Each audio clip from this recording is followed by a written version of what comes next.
Aujourd'hui, je vous emmène à Ampuis, dans le nord du Rhône, le pays de la côte rôtie, mais aussi pas loin de Condrieu. Donc il y a à la fois du rouge et du blanc. Les deux grands cépages sont la Syrah pour le rouge, avec parfois un peu de Viognier, et puis le Viognier pour le Condrieu, et aussi évidemment des vins de l'Ardèche.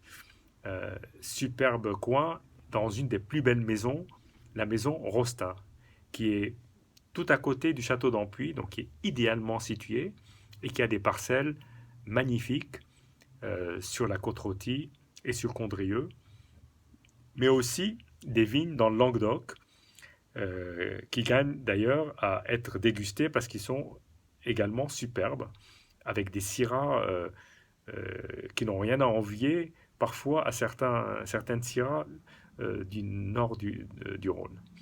Et donc nous avons visité René et Pierre. René, c'est le père.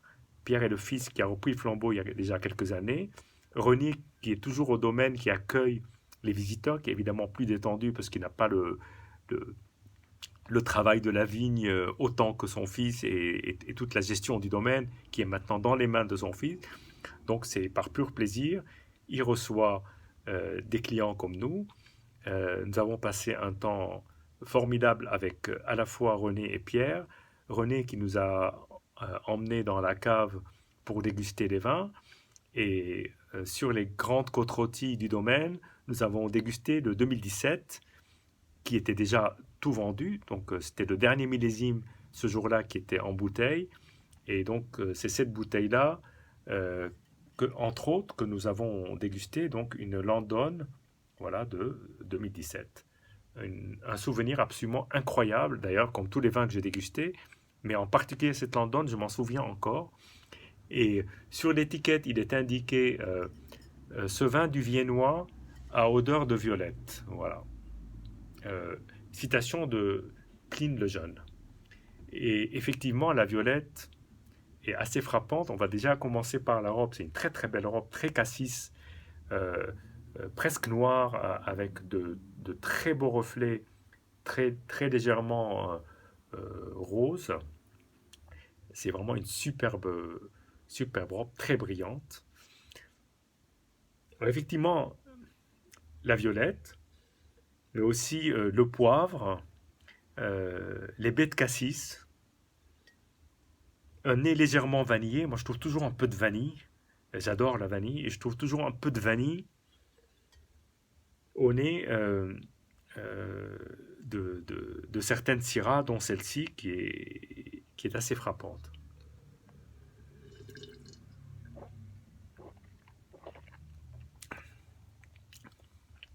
Alors, le souvenir que j'en ai n'a pas été altéré.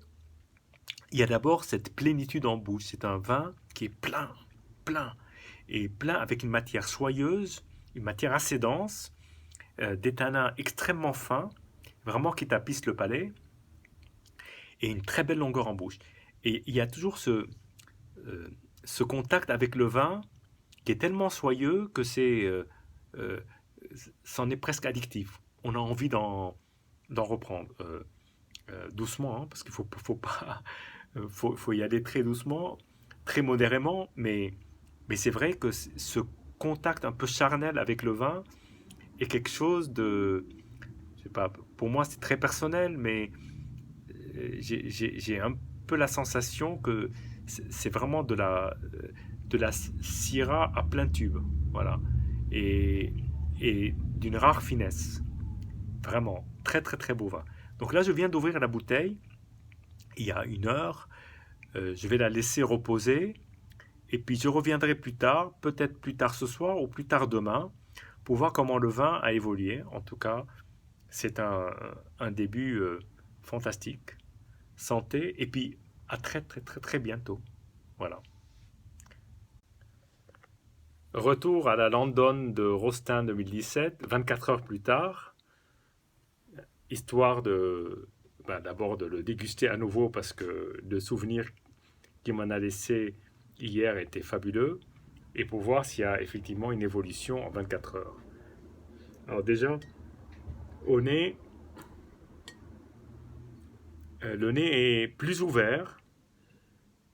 On sent bien évidemment les mêmes arômes, mais il y a aussi donc les arômes de violette, de cassis, de poivre, un peu plus épicés et presque un peu plus chocolatés. Voilà. Très, très, très, très bon nez. Après agitation, pour voir.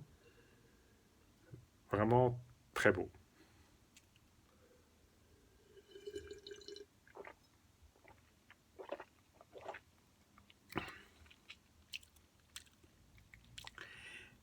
Euh, Encore plus de plénitude, encore plus de matière, on dirait, et puis des tanins présents, mais moins perceptibles, je dirais qu'hier, un peu plus fondu, et une impression en bouche toujours d'une superbe euh, expérience gustative euh, euh, qui vous en met plein le palais.